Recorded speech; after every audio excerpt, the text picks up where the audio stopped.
RL Location Automobile. Pour toutes vos locations de voitures et utilitaires en Guadeloupe, faites appel à RL Location Automobile.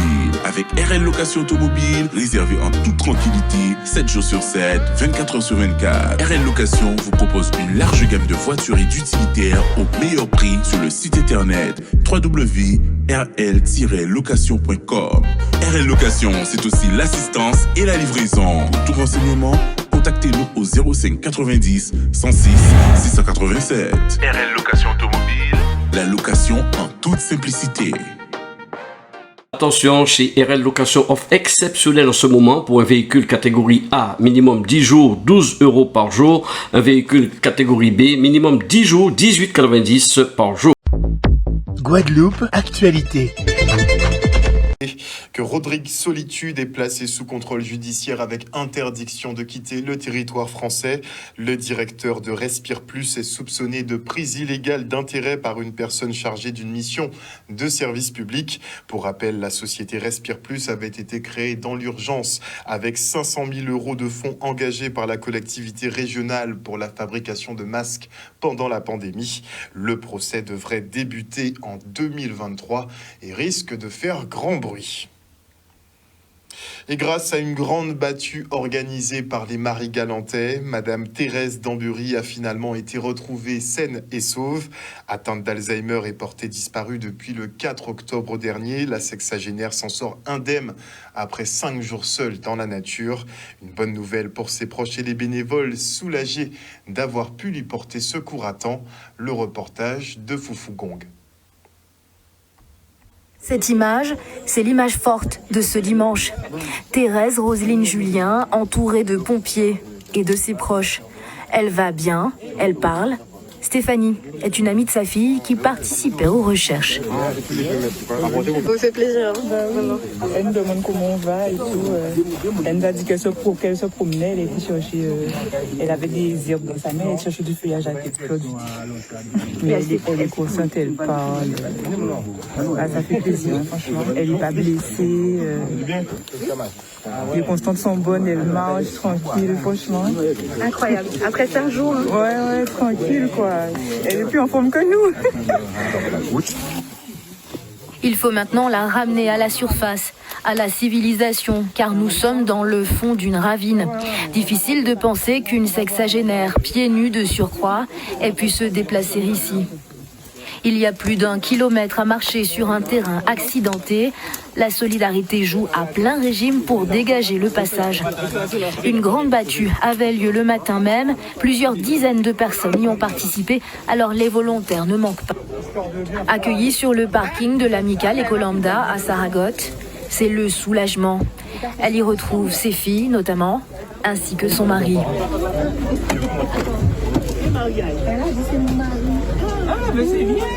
Elle a reconnu son mari. Elle a reconnu son mari, tout à fait. Je remercie toute la population d'avoir joué le jeu. On est tous très contents de la retrouver.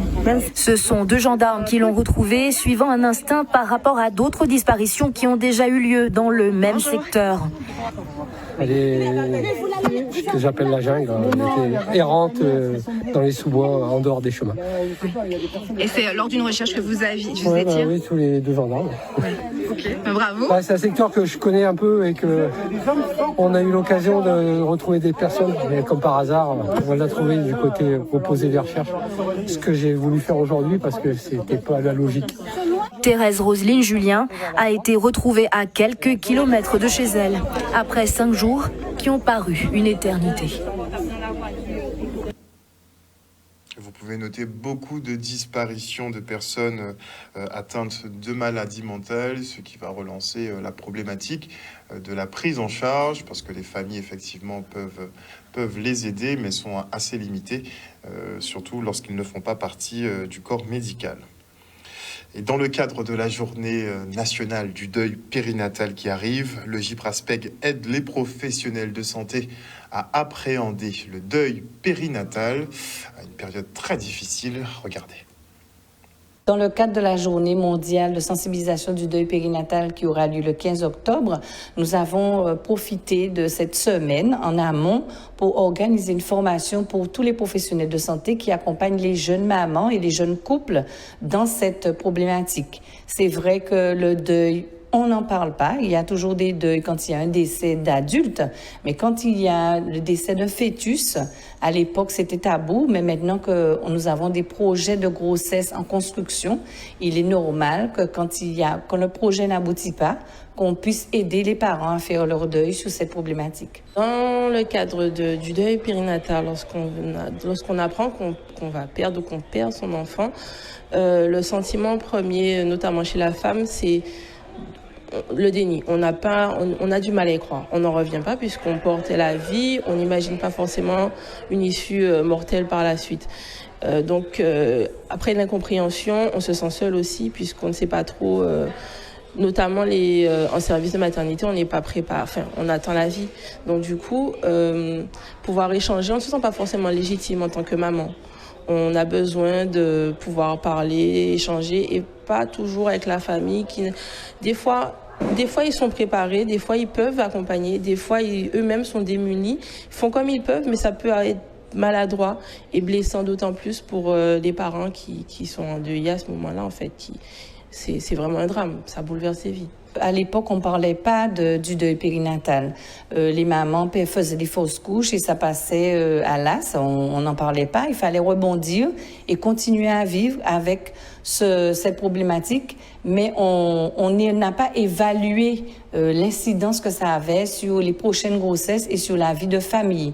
Maintenant, on parle toujours de projet de grossesse et qui dit projet, comme je vous ai dit, le projet qui n'aboutit pas, il faut savoir pourquoi ça n'a pas abouti et comment faire pour avancer dans la vie. Chacun a son rythme, donc il est difficile de définir le temps que ça prend pour se remettre de la perte d'un enfant. À mon avis, on ne pourrait même pas parler de se remettre de la perte d'un enfant. On parlerait d'apprendre à vivre avec, tout simplement, puisque je ne suis pas sûre qu'on puisse s'en remettre. C'est au moment où j'ai perdu mon fils que j'ai su que ma grand-mère aussi avait perdu un enfant. Avant, on n'en parlait pas. Donc c'est quelque chose, aujourd'hui encore, les personnes se demandent, mais est-ce qu'elle devrait déjà être accompagnée? Est-ce qu'on ne s'en remet pas tout seul? En fait, c'est comme une plaie. Bon, on s'est coupé le doigt et puis on met un pansement, ça va guérir. Sauf que ce n'est pas aussi simple. Mais petit à petit, le travail se fait. Notamment, aujourd'hui, nous sommes là conviés à la formation du deuil périnatal avec d'autres soignants. Donc c'est pour dire que, au fur et à mesure, la coordination se met en place pour qu'on puisse pleinement pouvoir être efficace sur le terrain en partenariat avec les professionnels de santé, avec le système de santé en Guadeloupe pour pouvoir apporter notre soutien aux familles. Au vu des problématiques récurrentes d'approvisionnement en eau potable sur le Nord Basse-Terre, le LKP se tient désormais aux côtés des usagers. Régulièrement privés de la ressource, ces derniers doivent tout de même s'acquitter de factures parfois exorbitantes. Une double peine pour ces administrés qui sans cesse doivent chercher des solutions pour pallier au manque. Le reportage. Nous décidé de passer à l'action parce que depuis plusieurs mois, nous avons l'eau usagée, notamment du Nord Grand-Terre, qui a subi, ça a créé des avis de tiers détenteurs, des ATD et des saisies, et principalement des vieux mouns. Des vieux mouns, ils n'ont pas ni de l'eau, ou bien ils ont ni de l'eau de temps en temps, ou bien là ils ont ni de l'eau, c'est de l'eau à la boue, c'est de l'eau à caca, ou bien de l'eau à toute qualité cochonnerie, et pourtant ils ont recevoir des factures exorbitantes, et donc nous décidé de passer à l'action, de venir demander Rénoc compte. Rénoc Casino comme ça, à Paris, c'est le SIAG. À qui j'en paie 10 mois. Depuis 2009, l'État, les collectivités, les communautés d'agglomération étaient censés, dans le cadre d'accord LKP, faire un nouveau circuit de distribution de l'eau, de nouveaux captages, de nouveaux outils de production. Et je dis là, 12 ans après, c'est près de 70% de l'eau là qui a disparu en terre là parce que les captages et les tuyaux pas aux normes quoi, ils ont pourri. Et c'est pas Fiona qui fait ça. Fiona a simplement révélé l'immensité à désastre que nous avons subi là. Yo voyez en facture à 1258 € ben moi avant hier là en boîte moi. Alors compagnie de l'eau à Casamance, en mené sur Casamance en arrêté là. En mon pied au derrière là c'est si. En panier de l'eau c'est de l'eau la pris en caboué. Mais Rénoc a voyé en facture à 1258 € ben moi. Parce que parmi les retraités et c'est là nous qui veut prendre ça. Alors comme moi déjà vu nous voyons et on t'a déjà montré de l'eau là qui a coulé en robinet, là, qui a tout mangé là. Et on dit, en pense circonstance, on ne peut pas payer de la tuer moi là. Et on a arrêté de payer depuis 2017. Ils n'ont pas jamais de moi parce qu'ils ont ni preuve là. Et on a publié à leur WhatsApp les tuyaux. Là, ils ont voté au cas en moins. Donc, on voit couche calcaire qui t'a donné avec d'autres saloperies. Donc, moi, à dans peuple là, en concerné par la misère là qu'il a fait nous Sibi là. Deuxième sujet grave, c'est la question de l'assainissement. Je dis là, on est quasiment 100% des stations d'épuration qui pas qu'à fonctionner, ni de l'eau à couler, tout partout. Nous voyons ça notamment les Noissac de l'Aiguille à Goyave, en qui Jean Moun a resté à don cité, à don état d'insalubrité qui est totalement inadmissible et nauséabond. Effectivement, nous avons sollicité donc l'Agence régionale de santé par rapport justement à la qualité de l'eau et on attend leur retour. On a demandé effectivement mardi dernier et on est toujours un peu en attente. Et à Goyave, la population qui elle est privée d'eau depuis vendredi était conviée à une réunion publique sur les aides disponibles suite au passage de la tempête tropicale Fiona. Fonds de secours, fonds d'urgence pour les relogements, démarches auprès de son bailleur et son assurance sont tout autant de priorités pour les sinistrés qui ont tout perdu. Pour le département, il faut s'assurer que les virements et les chèques soient réalisés au plus vite d'ici le 20 octobre prochain. Le reportage. Il y avait un besoin pour la population d'échanger et de rencontrer tous les partenaires qui gravitent autour de la vie de ces logements, de ces propriétés, mais aussi qui sont organisés pour porter secours.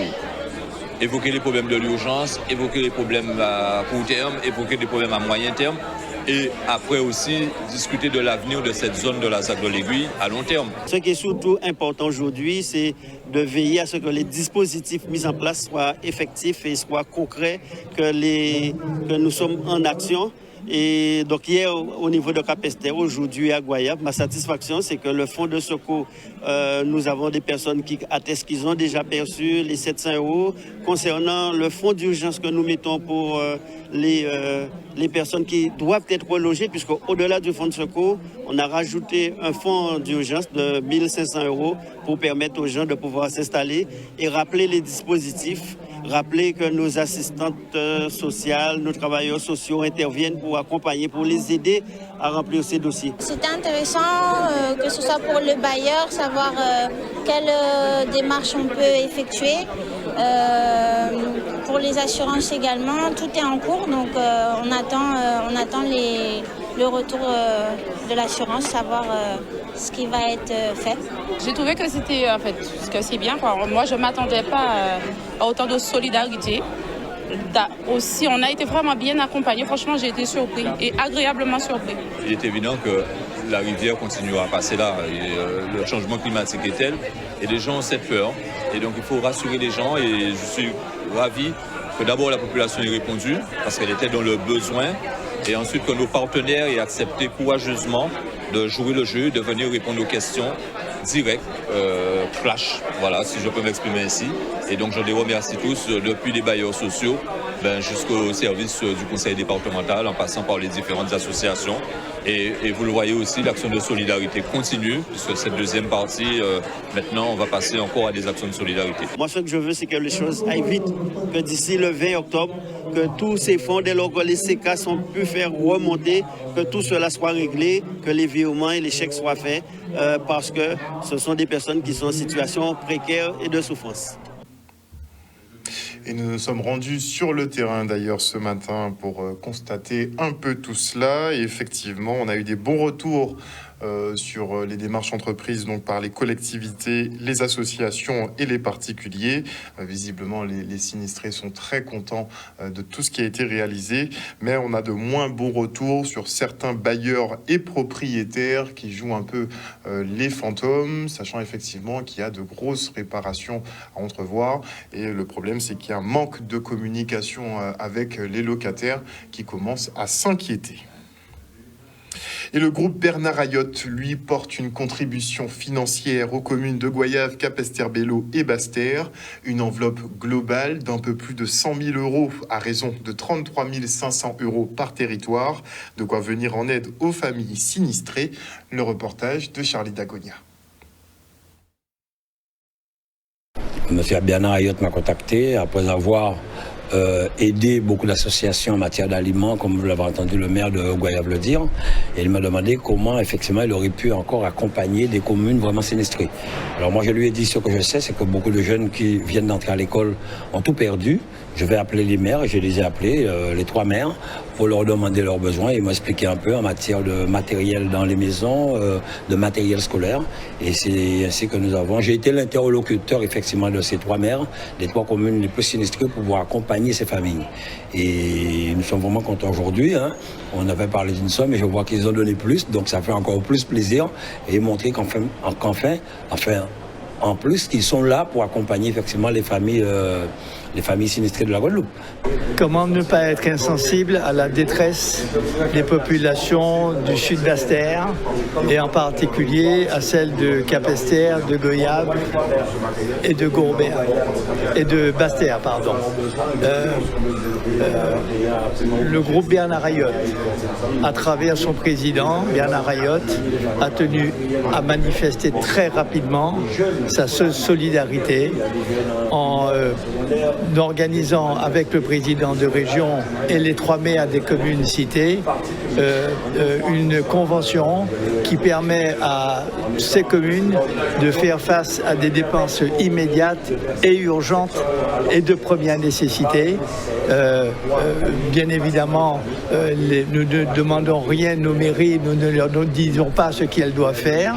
C'est leur choix et c'est leur choix. Au nom de la ville de Cap-Esther, je remercie le président de région ainsi que le groupe Bernard Ayotte pour cette aide de 33 500 € qui va aller donc directement au niveau donc, du centre communal d'action sociale. L'occasion pour nous donc, de continuer à aider les sinistrés en leur permettant avec cette somme de pouvoir faire l'acquisition donc, du minimum pour pouvoir continuer donc, à réaménager leur logement.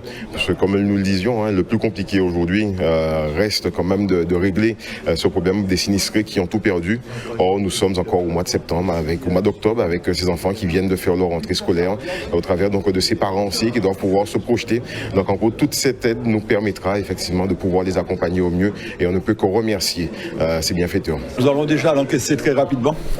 Je l'ai remis de suite à mon financier qui est ici présent et puis l'adjointe en charge du CCAS était présent puisque nous allons beaucoup nous appuyer sur le travail et l'expertise du CCAS qui a déjà fait un gros travail d'expertise, qui a recensé les familles en difficulté qui seront bien sûr priorisées concernant ce don de 33 500 € pour la ville de Bastère. Et petit message aux entreprises, n'oubliez pas que les dons sont défiscalisables. Et une délégation de l'ADOM et de la Riviera du Levant s'est rendue à la Désirade pour parler mobilité. L'objectif, éclairer les jeunes sur les dispositifs en place en termes de formation et d'insertion en Guadeloupe et à l'étranger. Le reste en images. Tous les services de manière à mieux toucher notre jeunesse. Quand je dis toucher, c'est-à-dire que les permettre de vous poser des questions, notamment sur la mobilité, hein, de pouvoir avoir les services qui pourront mieux les informer sur le fait de comment faire les choses, de mieux être informés pour faire les choses. Parce que nous savons que sur Désirade, en étant territoire insulaire, c'est toujours plus compliqué. Et c'est pour ça que j'ai tenu, c'est une de mes lignes directives politiques, de pouvoir apporter ces services à notre jeunesse désiradienne, puisque c'est vrai que lorsque ces services ne viennent pas aux jeunes, on a tendance à laisser tomber et ça fait qu'on a une certaine précarité qui s'installe et c'est ce que je ne veux pas pour ma jeunesse. Je pense que les jeunes d'aujourd'hui sont l'avenir de demain. Il est très bien qu'ils soient informés et qu'on ait une légalité des chances par rapport à ça, comme sur le territoire, sur le département guadeloupéen. Aujourd'hui, nous sommes venus avec différents partenaires dans le cadre de l'action Un jour, une commune. L'idée, c'est de mettre à la disposition des désiradiens bénéficiaires du RSA ou alors des jeunes de moins de 25 ans, de 18 à 25 ans. Nous sommes venus leur apporter un maximum d'informations par rapport aux dispositifs qui sont mis pour eux de façon à les aider de façon à les accompagner dans la recherche d'emploi, mais avant tout dans la formation et dans l'insertion. La DOM, en fait, qui est un acteur majeur pour la mobilité des résidents, a souhaité, en partenariat avec la CARL, réunir en un seul lieu les acteurs en charge de la formation professionnelle et de l'emploi afin de pouvoir promouvoir les offres de services dans le cadre d'un projet de mobilité, d'emploi ou de création d'entreprise. Donc on a souhaité finir à la Désirade parce que c'est une commune en fait qu'on tient à cœur et on a souhaité également signer la convention de partenariat en ce même jour. J'ai constaté deux choses, que les Désiradiens, des jeunes Désiradiens qui sont diplômés, très souvent ne peuvent pas exercer sur leur territoire. Deuxièmement, ils veulent se former, ils veulent avoir d'autres compétences pour pouvoir exercer les métiers. Cependant, pour venir en Guadeloupe pour faire des formations, c'est un autre problème. Mon devoir aujourd'hui, c'est de les motiver, de leur faire comprendre que la mobilité, c'est très important, surtout pour la jeunesse. Il y a un dicton qui dit « le voyage forme la jeunesse ». Mais il faut que la jeunesse revienne chez elle après le voyage, normalement. Et on se rend maintenant à Taonaba pour le bal Grand Moon organisé par la ville pour la clôture de la Semaine Bleue. Regardez. La Semaine Bleue, en fait, c'est une semaine pour les personnes âgées. Une semaine pour les faire sortir. Une semaine pour que ces gens-là soient bien entourés, avec beaucoup d'amour. La population va en vieillissant. Il est important que les aînés, avec les plus jeunes, dans le cadre intergénérationnel, se rencontrent. Et c'est l'occasion aujourd'hui à Taonaba de favoriser ce lien intergénérationnel entre nos aînés et les plus jeunes. Très bien, puisque c'est pas la première fois que je fais partie de cette Semaine Bleue, puisque j'étais coordonnateur à la vertu de l'âge. Et il y a à peu près bien 10 ans que je fais partie et que je participe à la Semaine Bleue, qui est une très belle fête pour les personnes âgées. Les aînés sont très satisfaits qu'on s'occupe d'eux.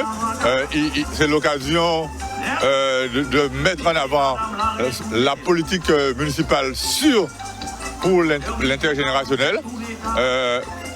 Faire des sorties, des balades, leur faire visiter des lieux emblématiques du territoire, comme le lieu où nous nous trouvons, et aussi aller à Ballon-Breuse, aller au parc des Mamelles. Nos aînés sont très friands de sortir. À partir du moment qu'on leur dit sortir, ils sont déjà d'accord.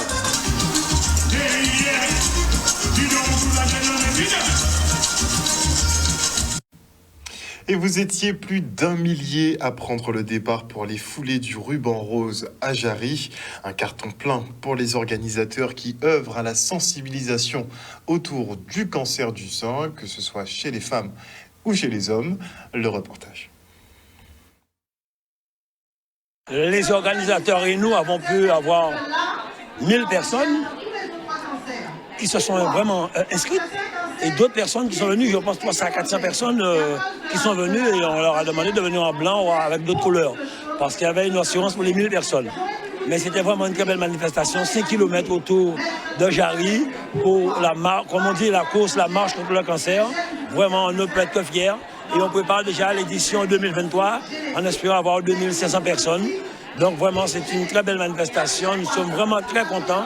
La région sera là, comme je l'ai toujours dit, pour accompagner toute manifestation dès que ça s'agira de l'intérêt des Guadeloupéens, la santé guadeloupéenne, nous serons là. Nous ne sommes pas effectivement, nous les organisateurs, c'est Point S l'organisateur avant tout. Nous sommes co-organisateurs. Donc aujourd'hui, on peut dire vraiment, c'est une très belle réussite et on se bat justement aujourd'hui contre la Ligue contre le cancer. C'est très important le cancer du sein. Tout le monde peut être atteint de ça et vous aussi, messieurs. Aujourd'hui, si effectivement, nous avons effectivement fait cette manifestation, c'est pour récolter des dons, pour que la science avance plus vite, puisqu'il faut commencer à avancer plus vite.